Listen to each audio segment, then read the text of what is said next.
ये घटना 1 महीने पहले का था। अभी भी मैं इसके सदमे में हूँ। मैं और मेरा बॉयफ्रेंड एल्दामा में हाइकिंग के लिए गए थे। हम दोनों को ये कैंपिंग बहुत अच्छा लगता है और हम लोग बहुत बार कैंपिंग जा भी चुके हैं। हम लोग घने जंगल में जा रहे थे, इसलिए हम लोग उस जगह का मैप लेके जा रहे थे ताकि हम लोग खोए ना। हम लोगों ने हमारा जो गाड़ी है लाल कलर का, उसको हमने सड़क के किनारे लगाया और हम लोगों ने पैदल चलना स्टार्ट कर दिया। और हम लोगों ने सोचा था कि हम लोग एक सामने वाले झरने तक जाएंगे और फिर वहाँ से लौट आएंगे। फिर भी मतलब बहुत दूर था ये झरना, मतलब जंगल के बीचों बीच था, इसलिए हमें चलने की अभी भी बहुत ज़रूरत थी।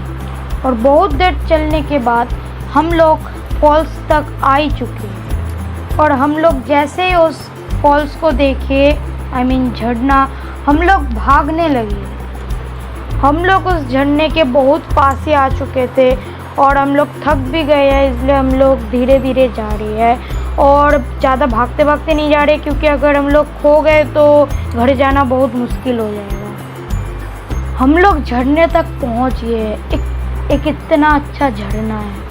मैं ऐसा झरना जीवन में पहली बार देख रहा हूँ। लेकिन उधर एक चीज़ अनकॉमन था कि उधर का जो पानी था वो हरे रंग का था और उधर का जो मिट्टी थी वो भी हरे रंग की थी। मेरे बॉयफ्रेंड ने बोला, वाओ, ये कितना हरा है। और इस चीज़ की खूबसूरती बहुत बढ़ चुकी है। मुझे भूख लगी है, फिलहाल कुछ खाया जाए। मेरे बॉयफ्रेंड ने एक पत्थर के ऊपर बैठ के झरना का फ़ोटो लेना स्टार्ट कर दिया और मैं इधर खाना बना रही हूँ। और स्पेशली बता देता हूँ, मैं खाने में लाया हूँ चिकन बर्गर, कुछ फ्रूट सैलड्स और कुछ छोटे छोटे केक्स। इतना ही लाया हूँ। मैं जानती थी इतनी लंबी यात्रा के बाद हमें बहुत भूख लगने वाली है। हम लोग खाते खाते झरने की भी मज़ा ले रहे थे, तभी हमें और एक कुछ आवाज़ आई। और झरना उतना बड़ा भी नहीं था, इसलिए उसका आवाज़ धीमी थी। झरने के आवाज़ के साथ साथ हमें मिट्टी के आवाज़ की भी आवाज़ आ रही थी। मुझे नहीं लगता, पर मेरे को लग रहा है कि जो साइड में हमारा जो रास्ता है उधर से आई थिंक वो आवाज़ आ रही थी। मैंने मेरे बॉयफ्रेंड से बोला, वो आवाज़ कैसी है? लगता है हम लोग अकेले नहीं। तो तुम्हें लगता नहीं है इधर कोई मिट्टी खोद रहा है? ठीक है, चलो देखें। पर हमें कुछ ही देर में निकलना। हाँ बाबा, निकल जाएंगे, फिर तुमको सुनना नहीं है उस आवाज़ के पीछे क्या रहस्य है। हम लोगों 2-3 मिनट चलने के बाद हम लोग एक बड़े से पेड़ के सामने आके रुक गए। वो हमें साफ साफ आवाज़ सुनाई दे रही थी। जैसे ही हम लोगों ने पेड़ के पीछे देखा तो हम लोगों को एक इंसान मिला जो मिट्टी खोद रहा था, पर उसे बहुत पसीना आ रहा था। आई थिंक वो बहुत देर से खोद रहा था, पर उसने जितना गड्ढा खोदा था उतना काफ़ी नहीं है कि उसको इतने में ही पसीना आ जाए। इसलिए मुझे उसको ऐसे देख के बहुत अजीब लगा। मैं और मेरा बॉयफ्रेंड उसके बारे में साइड में पेड़ के पीछे खड़े होकर बात कर रहे थे और तभी उस इंसान ने हमें देख लिया और हम लोग ने फ़ौरन पेड़ के पीछे छुप गए। एलेक्स ने फुसफुसाते हुए कहा, क्या तुम्हें लगता है कि उसने हमें देख लिया है? मैं डर के मारे ज़ोर ज़ोर से सांसें ले रही थी, इसलिए मैं उसका जवाब का रिप्लाई नहीं दे पा रहा। उस इंसान ने फिर से खोदना स्टार्ट कर दिया। 2-3 मिनट बाद फिर मेरे और मेरे बॉयफ्रेंड के जान में जान आई। मैंने मेरे बॉयफ्रेंड को बोला, मैं इधर और 1 सेकंड भी रहना नहीं चाहती हूँ, क्या हम इधर से चल सकते हैं? हाँ हाँ, चलो चलो। हम लोग हमारे घुटने टेक के इधर से निकल जाते हैं ताकि वो हमें देख ना पाए। हम लोगों को पता नहीं कि हम लोग कैसे वैसे इतना जल्दी हम झरने के पास आ गए और हमारा बैग पैक करके हम लोग हमारे गाड़ी की ओर रवाना हो गए। हम लोगों को गाड़ी तक पहुँचते पहुँचते अंधेरा हो गया।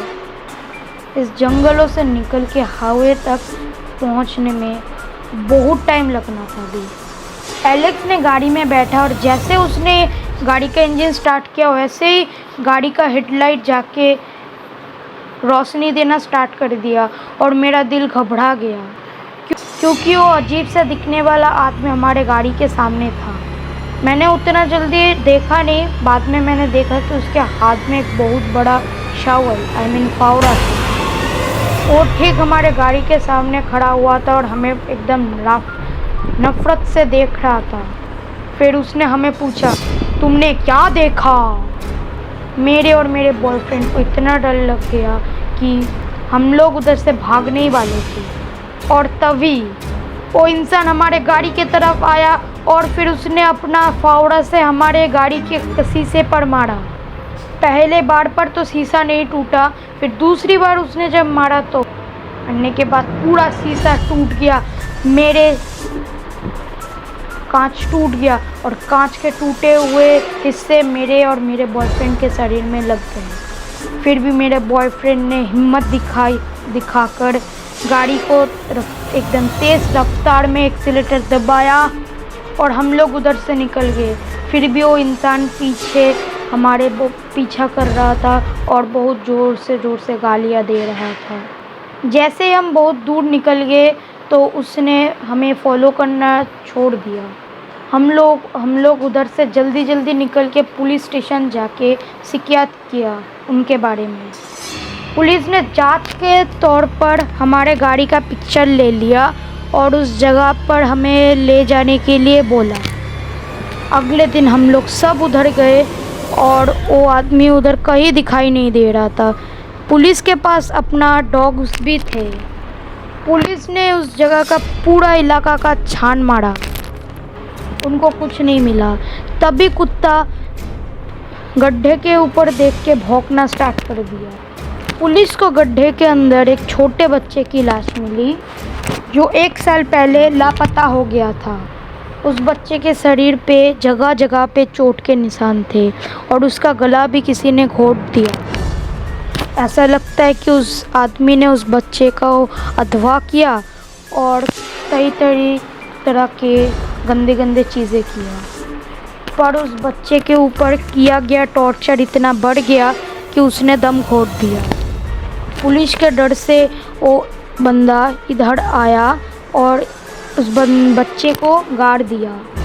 इस पूरे रास्ते में उसने उस बच्चे को खींचा, इसलिए वो हाफ रहा था। मैंने और एलेक्स ने इस इंसान का स्केच एकदम ठीक से दिया ताकि पुलिस उसको पकड़ सके और मैं उम्मीद करती हूँ कि वो बंदा जल्द से जल्द पकड़ जाए।